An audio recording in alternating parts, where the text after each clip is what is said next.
പ്രിയമുള്ളവരെ, വളരെ നാളുകൾക്ക് ശേഷമാണ് ഒരു സാമൂഹിക വിഷയത്തിൽ പ്രതികരണവുമായിട്ട് മീഡിയയുടെ മുമ്പിലേക്ക് വരുന്നത്.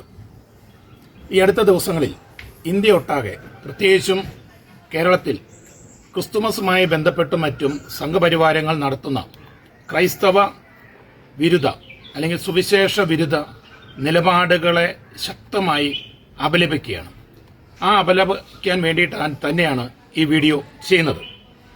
ഏതാനും ദിവസങ്ങൾക്ക് മുമ്പ് ഛത്തീസ്ഗഡ് സ്വദേശിയായ റാം നാരായൺ ബഘേലിനെ ബംഗ്ലാദേശി എന്ന പേര് പറഞ്ഞുകൊണ്ട് തല്ലിക്കൊന്ന, മുസൽമാൻ എന്ന് പറഞ്ഞ് തല്ലിക്കൊന്ന പാലക്കാട്ടെ വാളയാറുള്ള അട്ടപ്പള്ളത്താണ് അത് സംഭവിച്ചത്. അതിന് ഏകദേശം അടുത്ത് തന്നെയുള്ള പുതുശ്ശേരിയിലാണ് ഈ കഴിഞ്ഞ ദിവസം ക്രിസ്മസ് കരോൾ സംഘത്തെ RSS അനുഭാവികൾ തടയുന്നതും ആഘോഷത്തിൽ നിന്ന് പിന്തിരിപ്പിക്കുന്നതും. ഇതോടൊപ്പം തന്നെ തിരുവനന്തപുരത്ത് പോസ്റ്റൽ വകുപ്പ് നടത്തിയ നടത്താനിരുന്ന ക്രിസ്മസ് ആഘോഷം സംഘപരിവാറിന്റെയും BMS സംഘടനയുടെയും ഒക്കെ എതിർപ്പ് കാരണം റദ്ദാക്കിയതും നമ്മൾ കണ്ടു. ഇതെല്ലാം നമ്മുടെ മുമ്പിലേക്ക് നൽകുന്ന ഒരു സൂചനയുണ്ട്. മതേതര കേരളം അതിന്റെ അന്ത്യത്തിലേക്ക് നടന്നു നീങ്ങിക്കൊണ്ടിരിക്കുകയാണ് എന്നുള്ള സൂചന തന്നെയാണ്. ഇന്ത്യക്കാരോട് ക്രിസ്മസ് ആഘോഷിക്കരുതെന്ന് ആഹ്വാനം ചെയ്തിരിക്കുകയാണ് വിശ്വഹിന്ദു പരിഷത്ത്. കേരളത്തിലെ സ്കൂളുകളിലും ക്രിസ്മസ് ആഘോഷിക്കാൻ പാടില്ല എന്നാണ് സംഘപരിവാറിന്റെ കൽപ്പന. UP-യിലാണെങ്കിലോ സർക്കാർ തന്നെ ഡിസംബർ 25 ക്രിസ്മസ് അവധി റദ്ദാക്കിക്കൊണ്ട് അന്ന് വാജ്പേയി ദിനമായിട്ട് ആഘോഷിക്കുവാൻ ഉത്തരവിറക്കിയിരിക്കുക. ഒഡീഷയിലെ വഴിയോരങ്ങളിൽ സാന്റാവേഷങ്ങൾ വിൽപ്പന നടത്തിക്കൊണ്ടിരുന്ന തദ്ദേശീയരായ നാട്ടുകാരോട് ഇവിടെ വിദേശീയരുടെ വസ്ത്രങ്ങളൊന്നും, വിദേശീയ വേഷങ്ങളും ക്രിസ്ത്യാനികളുടെ വേഷങ്ങളും വിൽക്കാൻ പാടില്ല എന്ന് പറഞ്ഞ് തിട്ടൂരം ഇറക്കിയിരിക്കുക. വിദേശ സംസ്കാരം പിന്തുടരുന്ന പരിപാടികളും ക്രിസ്തുമസ് ആഘോഷങ്ങളുമൊന്നും ഗംഗാതീരത്ത് നടത്തരുതെന്നാണ് സംഘപരിവാറിന്റെ ഒരു സംഘടനാ ഭാരവാഹിയായ ഉജ്ജ്വൽ പണ്ഡിറ്റിന്റെ കൽപ്പന. ഡൽഹിയിലും ഹരിദ്വാറിലും ഹരിയാനയിലും ഉത്തർപ്രദേശിലും ഛത്തീസ്ഗഡിലുമെല്ലാം സമാന സംഭവങ്ങൾ ആവർത്തിച്ചുകൊണ്ടിരിക്കുക. ഇന്ത്യ ഹിന്ദുരാഷ്ട്രമാണെന്നും അത് പ്രഖ്യാപിക്കാൻ ഇവിടെ ഭരണഘടനയുടെ ആവശ്യമൊന്നുമില്ല എന്നുമാണ് ഏറ്റവും അവസാനം RSSന്റെ നേതാവായ മോഹൻ ഭഗവതിന്റെ ഒരു നിർദ്ദേശം വന്നിരിക്കുന്നത്.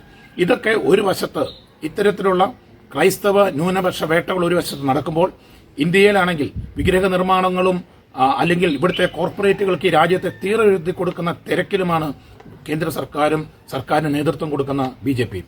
NDA മുന്നണി വാഗ്ദാനം ചെയ്ത വികസിത ഭാരതം വന്നുകൊണ്ടിരിക്കുക.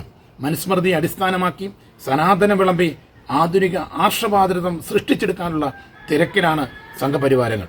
ക്രിസ്തുവിന്റെ ജന്മവാർത്ത അറിഞ്ഞ ഹെറോദോസ് രാജാവ് അസ്വസ്ഥനായി വലിയ ഒരു സർവനാശത്തിന് വേണ്ടിയിട്ടുള്ള ഒരു കൽപ്പനയാണ് അദ്ദേഹം പുറത്തിറക്കുന്നത്. നമുക്കൊക്കെ അറിയാം, ഹെറോദോസിന്റെ പിൻഗാമികളായ സംഘപരിവാർ ഇന്ന് ക്രിസ്തു എന്ന് കേൾക്കുമ്പോഴേ കലിതുള്ളി മതം പൊട്ടി പേയിളക്കി വിഷം ചീറ്റി ആടുകയാണ്. ആരും അറിയാതെ ഇന്ത്യ മഹാരാജ്യത്തിന്റെ ഭരണഘടനാ സ്ഥാപനങ്ങൾ മുഴുവൻ തകർത്തുകൊണ്ടിരിക്കുന്നവർ ഭരണഘടനാ മൂല്യങ്ങളെ ഭരണഘടനയിൽ നിന്നും ഓരോ ഇന്ത്യക്കാരന്റെയും ഹൃദയത്തിൽ നിന്നും പറിച്ച് നീക്കി അവർ വലിച്ചെറിയുകയാണ്. ലോകം മുഴുവൻ ഭീകരത വിതച്ചുകൊണ്ടിരിക്കുന്ന ഇസ്ലാമിക തീവ്രവാദം ഒരു വശത്ത് ആളിക്കത്തുന്നത് നമ്മൾ കാണുന്നുണ്ട്. മറുവശത്ത് ക്രിസ്ത്യാനികൾ വിദേശീയരാണെന്നും ക്രിസ്തുമതം വിദേശീയ മതമാണെന്നും അവർ ഇന്ത്യയിൽ നിന്ന് തുടച്ചു നീക്കുന്നത് വരെ തങ്ങൾക്ക് വിശ്രമമില്ല എന്നും പറഞ്ഞുകൊണ്ട് സംഘപരിവാരങ്ങൾ മറു സൈഡിൽ ശക്തി കൂട്ടിക്കൊണ്ടിരിക്കുന്നു. പ്രഖ്യാപിത അജണ്ടകളുമായിട്ടാണ് RSSും സംഘപരിവാരങ്ങളും നീങ്ങുന്നത്. ക്രൈസ്തവരെ ഈ രാജ്യത്ത് നിന്ന് ഓടിക്കണമെന്ന ലക്ഷ്യത്തോടെ ഇസ്ലാമിനെ എതിർക്കാൻ RSSനും മോദിക്കും മാത്രമേ പറ്റൂ എന്ന് പറഞ്ഞുകൊണ്ട് ക്രൈസ്തവരെ കൂടെ കൂട്ടി ചതിക്കാൻ നടത്തിയ നീക്കങ്ങളെല്ലാം ഇപ്പോൾ അവർ തന്നെ പൊളിച്ചു. അവർ തന്നെ അത് പൊളിച്ചുകൊണ്ടിരിക്കുക അവരുടെ പ്രവർത്തികൾ കാരണം. ഇപ്പോൾ ഇതിനിടയിൽ കിട്ടുന്ന ഏക ആശ്വാസം അവർ തന്നെ അവരുടെ പദ്ധതികളെ പൊളിച്ചുകൊണ്ടിരിക്കുന്നു എന്നത് ഓർക്കുമ്പോഴാണ്. ക്രൈസ്തവർ ഒരു കാര്യം തിരിച്ചറിയുക, ഈ ക്രിസ്മസ് ദിനങ്ങളിൽ ഈ ഇന്ത്യ മഹാരാജ്യം മുഴുവൻ ക്രൈസ്തവ വിശ്വാസികൾ ക്രിസ്തുവിനെ പ്രതി പീഡിപ്പിക്കപ്പെടുമ്പോൾ ക്രൈസ്തവരൊരു കാര്യം തിരിച്ചറിയുക, ലോകത്തിന്റെ രക്ഷയ്ക്ക് വേണ്ടി വന്ന ക്രിസ്തുവിനെ സ്വന്തമാക്കാൻ ആണ് നമ്മുടെ ബാധ്യത.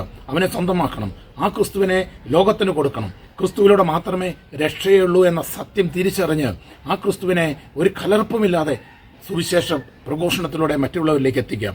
അതോടൊപ്പം നമ്മൾ ചെയ്യേണ്ട ഏറ്റവും പ്രധാനപ്പെട്ട കാര്യമുണ്ട്, സുവിശേഷ വിരോധികളായ ഓരോ വ്യക്തികളുടെയും മാനസാന്തരത്തിന് വേണ്ടി ഈ ക്രിസ്മസ് ദിനത്തിൽ ഒരു സ്ഥലത്ത്, ഒരു നാട്ടില്, അല്ലെങ്കിൽ ഇന്ത്യ മുഴുവൻ ക്രൈസ്തവ സമൂഹം പീഡിപ്പിക്കപ്പെടുമ്പോൾ ആ പീഡിപ്പിക്കപ്പെടുന്നവർക്ക് വേണ്ടി അല്ലെങ്കിൽ പീഡിപ്പിക്കുന്നവർക്ക് വേണ്ടി കൂടി പ്രാർത്ഥിക്കാനുള്ള ഉത്തരവാദിത്വം നമുക്കുണ്ട്.